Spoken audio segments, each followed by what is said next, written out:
Well, the summer is winding down, and I wanted to do something that I haven't done in a long time, and that is a pickups video. I used to do these maybe 5 to 8 years ago, and then my collecting kind of slowed down and became more focused, so I never felt the need to do this. But quite surprisingly, the summer of 2021 was one of my most intense and enjoyable collecting summers of all time, and I want to really detail a lot of the games that I picked up. But before I do that, I want to kind of address something that typically comes up in these videos, and that is this idea that people collect just to have something on the shelf. They just sort of spend money indiscriminately, buy games to have the shelves looking full. And so I want to dispel that idea as I go through this because the pickups will seem kind of random, but there is a rhyme or reason to everything.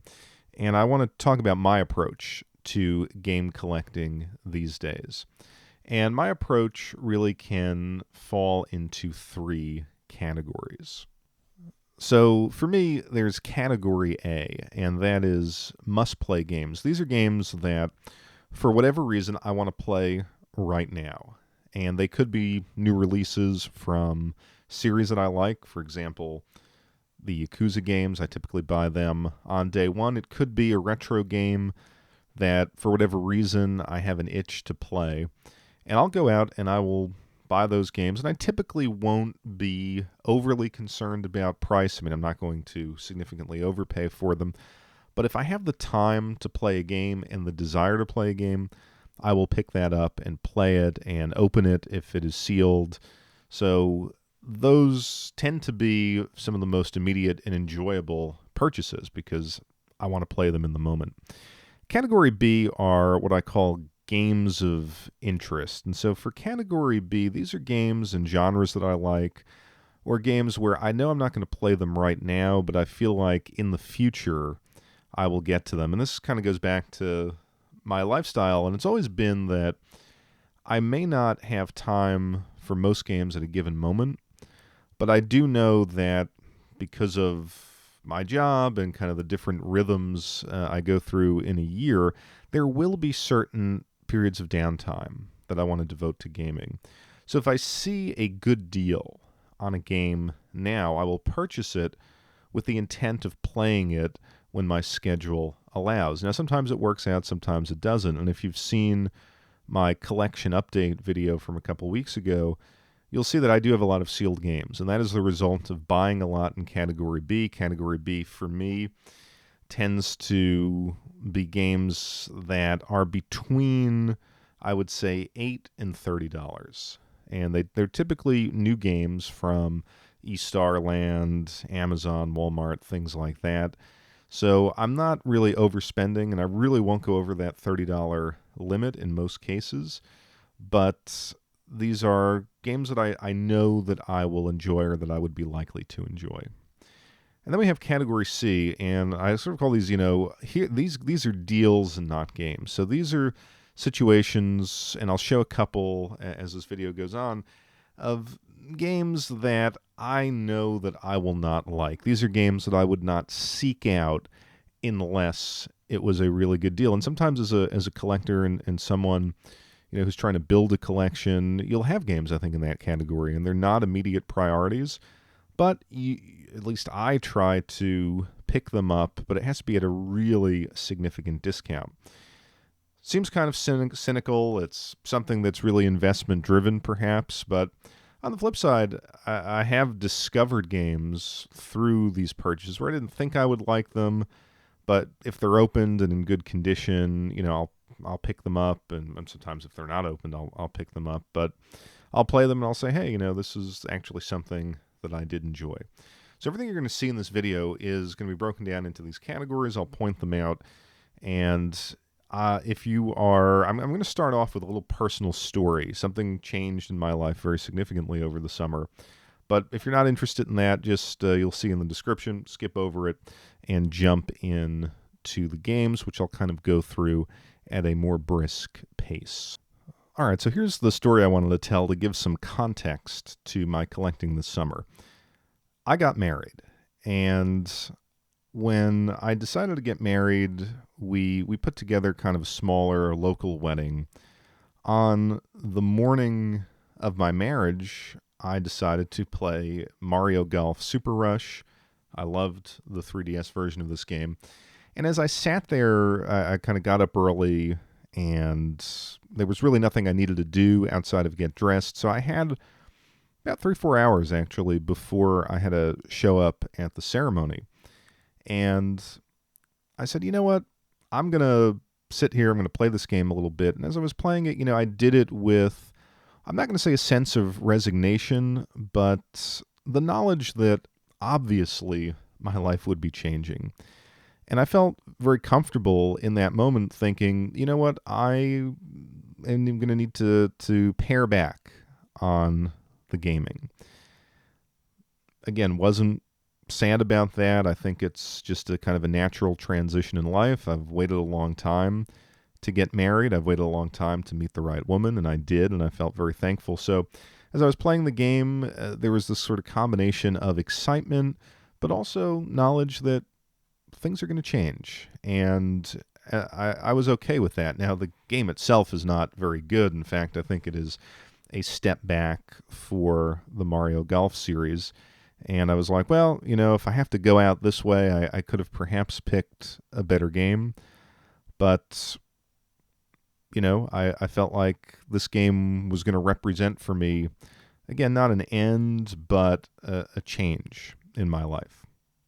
So fast forward to after the wedding, we had kind of a long-distance relationship. We had not lived together before that. So my wife moves in, and we go on our honeymoon, we come back, and one morning she's kind of looking at me on a Saturday morning over breakfast, and she's like, would you mind if we do some garage sales today? And what I discovered about my wife is that she is very much a collector. She likes sort of vintage things, thrifted items, dolls. She's into fashion. And she resells some stuff. She keeps some stuff for her collection, but she is a passionate hunter of things. So she's going to thrift stores, garage sales, and I knew that in the sense that obviously you talk before marriage, you talk about your hobbies, but I didn't quite know the intensity with which she would do this and kind of the passion that she has for this stuff. So I would follow her, something we would do together. It was kind of fun.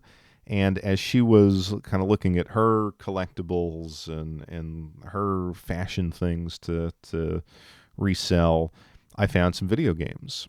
And my passion was actually rekindled.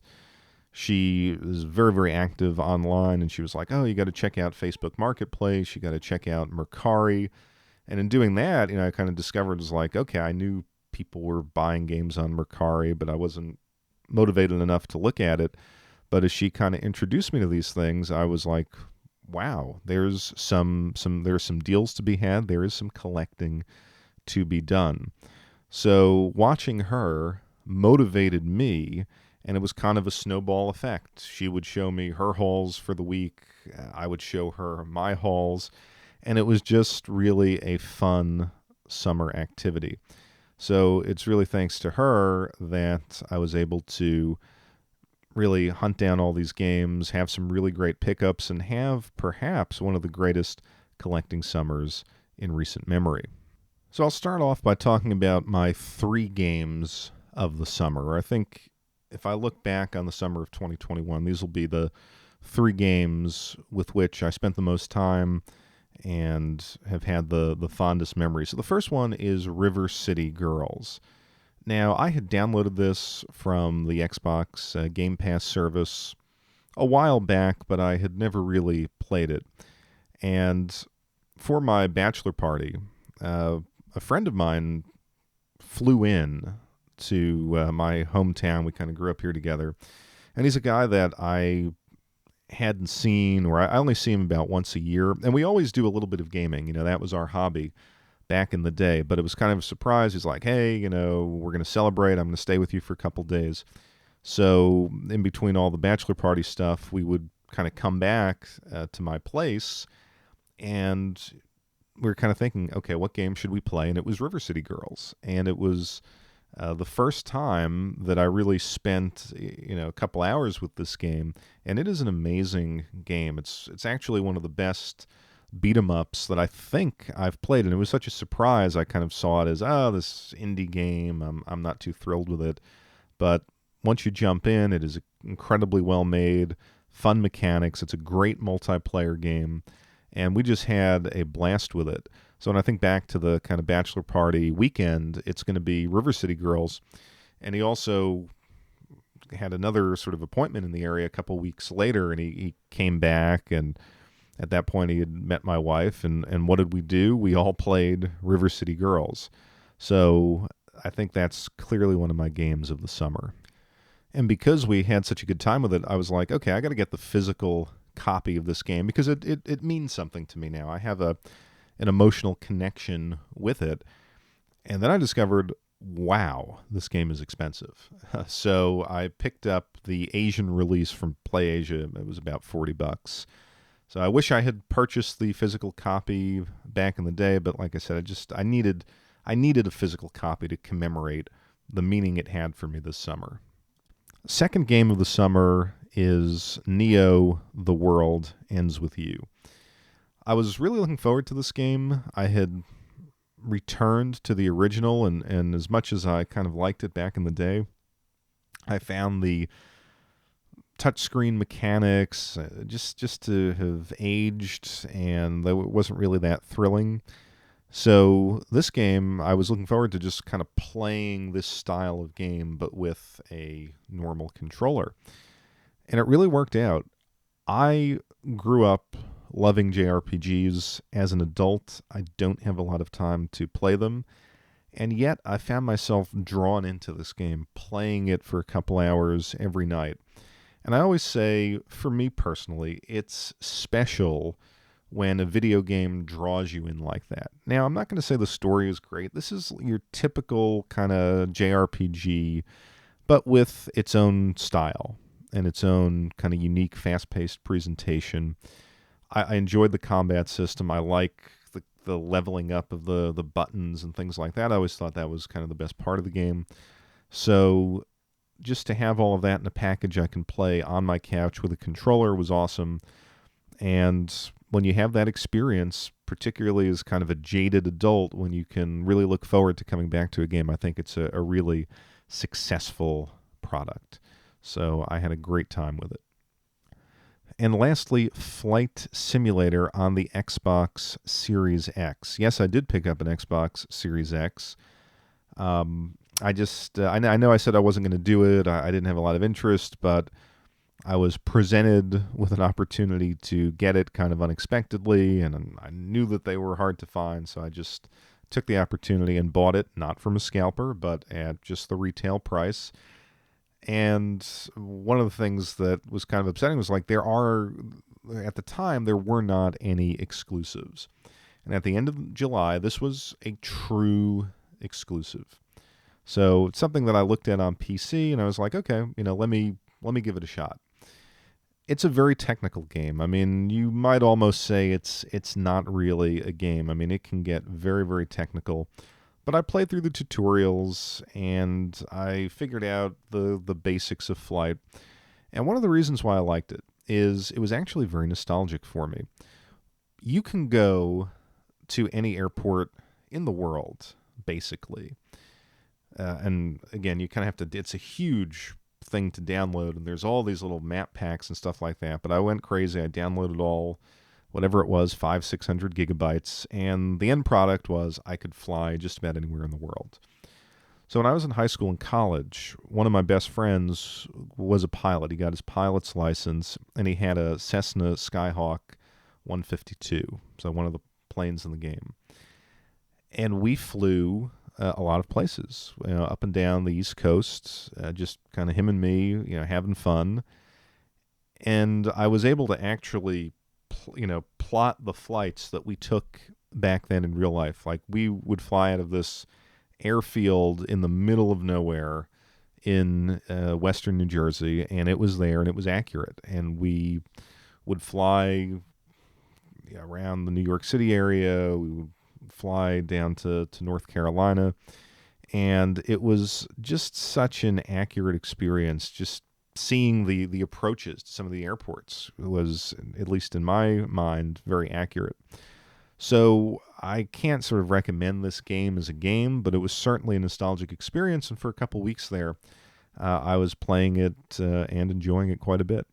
All right, so now I'm going to talk about some sealed game finds. And here you have three games that I think we all know, but I found them at really good deals. So the two Wii games I picked up at an estate sale. They are sealed. They have very, very tight seals, and I paid $3 each. So I think they run for about $50 according to the Game Eye app, which of course takes feeds from price charting on eBay, so you have to check those prices. But that is the thrill of a garage sale, and I have not had that kind of luck at a garage sale in a long, long time. Now, I picked up a lot of other stuff. I'm not going to show it here, but a lot of DS games for 50 cents, a lot of PlayStation 2 games for 50 cents that just looked interesting. But these are the two best finds of the summer in that regard. And then, as I said, my wife kind of showed me what Facebook Marketplace and Mercari was all about. And there are deals to be found on Mercari. So this Mario versus Donkey Kong, this is a game that I downloaded for the 3DS, I think, or the DS, one of the two. I believe it's a DS game that was available on the 3DS. It's a really, really good game, but I found it sealed on Mercari for $15 shipped. And it's worth a little bit more than that. So I think that's something where $15, sealed Nintendo game, I will take it. So when we talk about my personal categories for collecting, I think these four PS4 games kind of run the gamut of those categories, or at least two of those categories. So Disaster Report 4. This is a game that really looked interesting. It was on my radar, and I was like, you know what? I'm going to pick this up, and I am going to play this game. And the only reason that it is now sealed, so this is a Category A game, it's a game that I fully intended to play. The only reason that it is still sealed is because this came with the Mario golf game. And as I said, on that morning, I went with the easier to play game. And then I didn't open this because things have gotten busy and I was playing other games. And I don't know what to do with this game. It is still available on Amazon and I think Walmart at retail. But yet, if you look for what it's going for on eBay and Mercari, people are paying $60, $70, $80. Some people are listing this at $100 sealed. So something is up with this game. And as much as I want to play it, now I kind of feel like I'm going to leave it sealed and I'll try to find like a disc only to play it. My goal was to play through all of the Disaster Report games that came out in North America. I had the first two, disc only. I picked them up, I think, at like a flea market maybe 12 years ago or something, 10 or 12 years ago. And so I played the first when I was like, okay, I'm going to wait for this game, play the first. I like the style of these games, but the first was just kind of a little slow and it didn't age well. So that's why I got number 4. That's a Category A game. Trials of Mana and Shenmue 3 are Category B games. They are games of interest, and I got them for very cheap. I got Trials of Mana, I think, on the Amazon Prime Day, $20. Again, I'm not going to spend over $30 for the Category B, and I just don't have time for that kind of an RPG right now, but I hope to get to it. Shenmue 3 is the same thing. I have the remake of 1 and 2. I was like, I'm going to play through 1 and 2 and then play 3. Tall order. Don't know if I'm going to get to it, but eventually I want to play 3. And again, that was $12. Also $12 was this Daymare game. It is a takeoff, supposedly, of Resident Evil 2, which I also haven't played. I'll get to that later. I don't really like horror games. I haven't played a lot of them. But again, $12, good deal. People are saying it's good online, so I figured I'll give it a shot. Category C. Persona Dancing. So this was a series that I knew they had released maybe 3-4 years ago. And this is both a Category A and a Category C in the sense that I do not like rhythm games. I am not good at them. I've said before, I believe I have some kind of a neurological problem when it comes to music and rhythm and keeping with a beat. Music was by far my worst class throughout my school years. Like, barely could pass those classes. Uh, Something in me just doesn't I just don't have the ability to play these games well. But I have had some success with the Taiko no Tatsujin series, and I can do okay with those. So I figured I love Persona. Persona games are Category A for me. So I'm going to finally pick these up. Now, it was really stupid that I didn't pick them up when they released because they've gotten very expensive. For example, the Vita US version of Dancing All Night is easily over $100, so I picked up the Japanese game for about $25, and then I got the Persona 3, and that's really the one I wanted because Persona 3 was my entry point into the series, and I'm very nostalgic for the music of that game, so I'm like, okay, I'm going to get Persona 3, and then I saw, oh, they've got this limited edition with all the games, so I got that as well. I'm not very good at this game. I think it's very difficult, and I have to drop it down to like the easiest level, and at that point, it's forgiving enough where I could progress through the game. I actually think it works better on the Vita because the screen is smaller and I can see the different notes in my periphery vision. If you play the PS4 games on the big screen, it's, for me, a little bit more difficult. But I don't regret it. I'm happy to have it. And again, my goal is to always have all of the Persona North American releases. If you've followed the channel, you'll know that I love a game called Root Letter. I played it on the Vita about 3-4 years ago now. And I was never a fan of visual novels, but I found Root Letter to be very affecting. It was a well-told, adult, mature story with some great music and some great art. So I saw this release for the Switch, and I was like, oh, Root Letter Last Answer, this has to be the sequel. Well, it is not the sequel. It is kind of a re-release of the initial game, and it has real photography and real actors, which I think is honestly kind of a downgrade because the manga style of the first game I thought was really well done.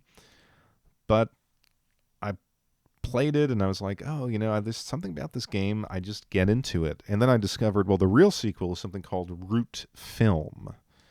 And I picked that up and I was like, okay, well, I'm going to put the first one down and I'll play this. But it's like, you know what? I was enjoying going through the original again. I know there are different endings. And I was like, well, let me play through the first one again and I'll eventually get to the second. So sticking with visual novels, I wanted to fill out the Switch collection a little bit and look for interesting and different games. And I did stumble upon some other visual novels. Again, this is Category B. I liked Root Letter. I was like, well, let me give some other ones a shot. So Arcade Spirits is apparently a visual novel that takes place in an 80s arcade, which just appealed to me from its theme. So I picked that up again. All of these games, most of these games are under $30. Then you have Kodama and Tokyo School Life. These are things that honestly, they're more investment driven in the sense that they're, low production run. I think Tokyo School Life was limited to 5,000.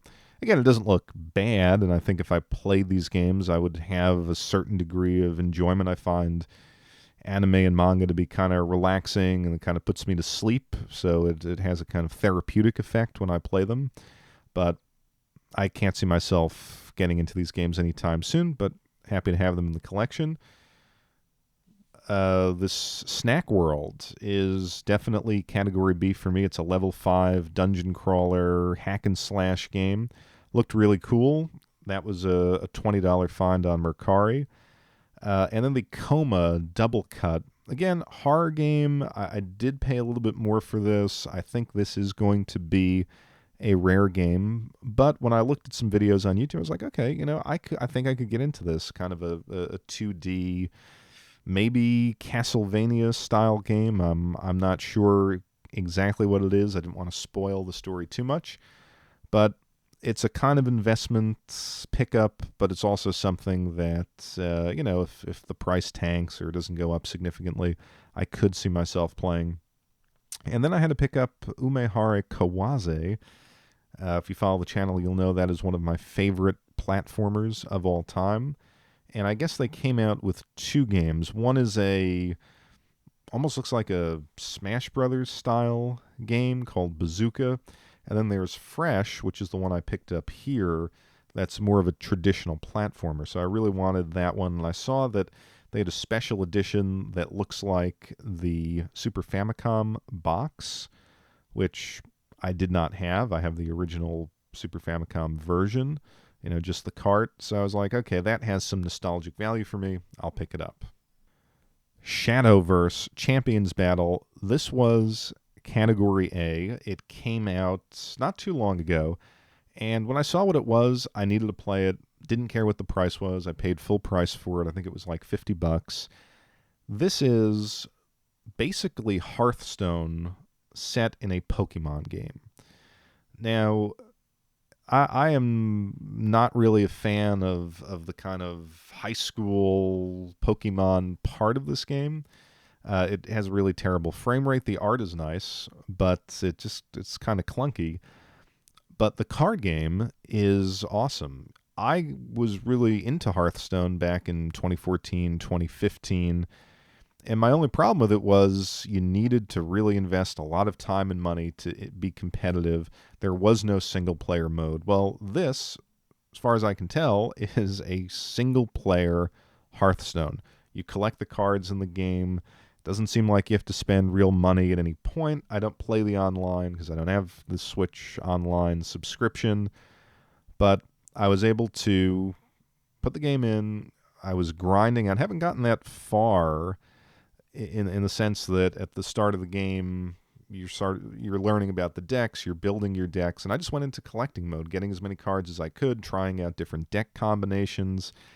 I wasn't following the kind of linear path where they would introduce the different deck types. I was just experimenting. And so probably in the first hour of story, I had spent a good 3 hours just putting together different decks, and I found it to be very, very enjoyable. So I think this is a game that I could see myself playing a lot over an extended period of time. And as a nice bonus, it has a full-color instruction manual, which is something that no other Switch game I own has. So for that reason, I like it as a collectible. And if you're at all interested in Hearthstone, but you don't want to pay all of the money to be competitive, I think this is a good choice. So another Mercari find, Teenage Mutant Ninja Turtles Mutants in Manhattan. This is a game that I knew about. It has since become rare, and it tends to sell for between $50 and $80. Why is it rare? That I am not too sure about. It seems to be one of the last Turtles games with the Activision license. I think it was pulled from the market at some point when that license ran out, so maybe just not a lot of numbers out there. Mercari find for $30. So that to me was a deal. What is this game? To me, it's the Turtles version of the Transformers game. It was a Platinum Games developed series, and I like the Transformers version. It was kind of nostalgic. The Turtles game is very much the same. Level up your turtles, hack and slash. It has a budget title feel. I thought the Turtles game also had a budget title feel. But I was a Turtles fan growing up. I got a good price. So definitely a Category B for me. Another Category B would be the Digimon series on the PlayStation 4. When I did my top 10 games set in Japan video, someone commented, "Oh, you should have looked at Digimon Story." It kind of has the same feel as something like Akiba's Trip, but it's a better game. So it was on my radar for a while. I knew about it, and then I found that the Digimon Story Cyber Sleuth, the first one, was getting hard to find. So I found a copy, used copy, under $30, picked it up. And then the other two were like $20 each on Amazon. So I've got a lot going on as far as the games I'm playing. I don't feel like I can get to this anytime soon, but I wanted to have it in the collection. A couple of other Xbox games. I picked up Destroy All Humans. I wanted to play this back when it was released for the PlayStation 2, never got around to it. It is a nice remake here on the Xbox One. I mean, it's not an Xbox Series X optimized game, but plays at a solid 60 frames per second, good graphics, kind of a funny sense of humor, and a fun game. I only played, the first couple of missions, but it's one of those games that you could kind of keep in the system and return to. And then for $12, I picked up Kingdom Hearts 3. Kingdom Hearts is kind of an interesting series. I really love the idea behind it, always did when it came out. I have all the games on the PlayStation 2. I've only ever played the first one and a little bit of the second.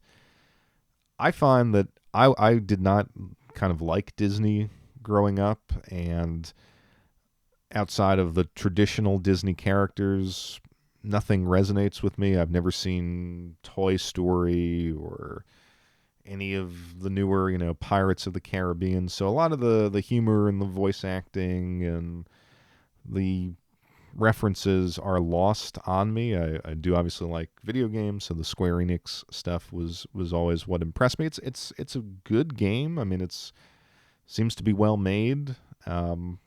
It's one of those things that I'm going to play a little bit of. I don't know that I'll finish it, but actually I may, because I just skip all of the cutscenes because they're meaningless to me. But not a bad game, and for $12, a good pickup. Next up, NES Remix. This is kind of a speculative purchase on my part. I had the digital version of this game and on the Wii U, and I was like, you know what? I should probably get the physical version. So I got both the 3DS and the Wii U version in physical form. Both were very, very good deals, incidentally, on eBay, which is, doesn't always happen. I think these are going to go up in price a little bit, only because it's nostalgic, and I think it was one of the more interesting releases on the Wii U. So I wanted to have the physical version. I've played the physical version of the Wii U game already, so this will just sit on the shelf for a while, and I will try the 3DS version. And then we have Monster Hunter Stories. So I know this is kind of one of the later games that have come out for the 3DS. If you've followed the channel, obviously you know that 3DS is one of my favorite systems. And in the back of my head, I've always said, I should probably get this game. I should probably get this game. And the price keeps climbing. So it can be $75, $80, $90. I could, for whatever reason, see this really increasing in value. It's a category B, but I made an exception, and I paid, I think, $60 for it, plus shipping. So let's just say $66, $67. I probably won't get to this anytime soon, although I don't really like Monster Hunter, but I take it this is more of a JRPG, traditional JRPG take on the Monster Hunter formula, so it's a little bit interesting in that regard. And I could see myself at some downtime that I might have, have some time off or something, giving it a shot, because it is open, so why not play it and see what it's all about. Jumping back in time to the DS, there were two games that I've always wanted to play. They were always on my list. Sonic Chronicles: The Dark Brotherhood and Super Princess Peach. For whatever reason, I didn't pick them up. They were always just a little bit more than I wanted to pay, and I decided, okay, you know what? I'm going to go for it. They're climbing, at first, they were $30, $35, $40, and now they're kind of creeping up to the $50 range. So I found both for, I think, $44 each, which is, again, still more than I wanted to play, but I feel like this is probably my last chance. So that was a bit of an overpay. I'm going to call these Category A games because I really, really do want to play them. And I do intend to make time to play these two games. Handheld gaming, I always think, is kind of a nice winter activity. Now it's a little bit colder out. You just want to kind of lay on the couch, throw a blanket on, and play some good handheld games. So that is my plan for these two. And I will end the video with some examples of Category C. On the left, you'll see the first three games on the Vita in the Danganronpa series. Now, these games are getting very, very expensive, and I knew about them when they came out. I always said, will I pick these up? And there were always other games that I wanted to play first. Why? Because I believe this is kind of like a Hunger Games type deal. Try to stay alive while your other classmates or something die. Correct me if I'm wrong about that, but that was always the impression I got on these games, and I never liked that as a theme. I just thought it was kind of overdone, kind of false gravitas type of situation. So I always picked up something else instead, and then looking back, I was like, oh boy, the Vita, man, these games are slowly creeping up in price, and they probably go for about, seems like they're selling for $50 to $60 each, and I got all three for $100. So I see that as a really good deal, and it was a kind of a deal that I really couldn't pass up. I could probably turn around and get my money back, or if I play, I'll try to play the first one just to see if my thoughts about this game are accurate. And if I really hate it or something, I may turn around and sell these and try to get a little bit of a profit.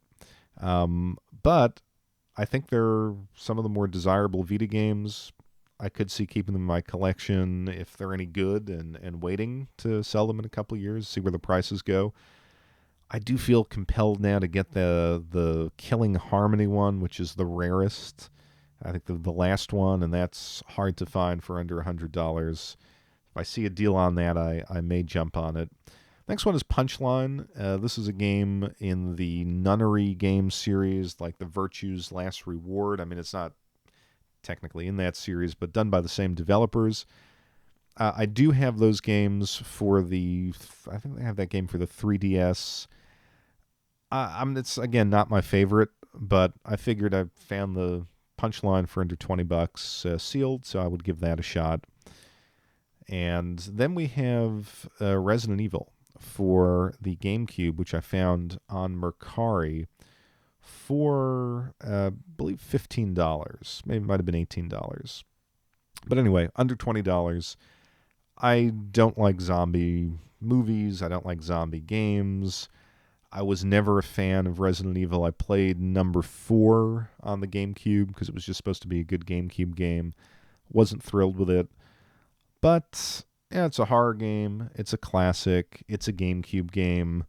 So I figured, you know what? I'm going to play this around Halloween, see what it's all about. If it's any good, I'll keep it. If I can make some money on it, I will sell it. So there you have it, my summer pickups of 2021. And I think the theme here was what I talked about when I did my video about the Switch and the PS4, is that there are a lot of interesting niche titles coming out for both systems, and that was really the focus. But I do have to, again, sort of circle back to my wife and to say that, it was unintentional, but I think one of the best gifts that she gave me was the ability to still have a great collecting summer, and it was just such fun to discover her passion for her collecting and then to have my passion for collecting reunited. So as far as wedding gifts go, that is probably the best gift that a retro gamer could have received. So if you guys have done any interesting collecting over the summer, Let me know in the comments below.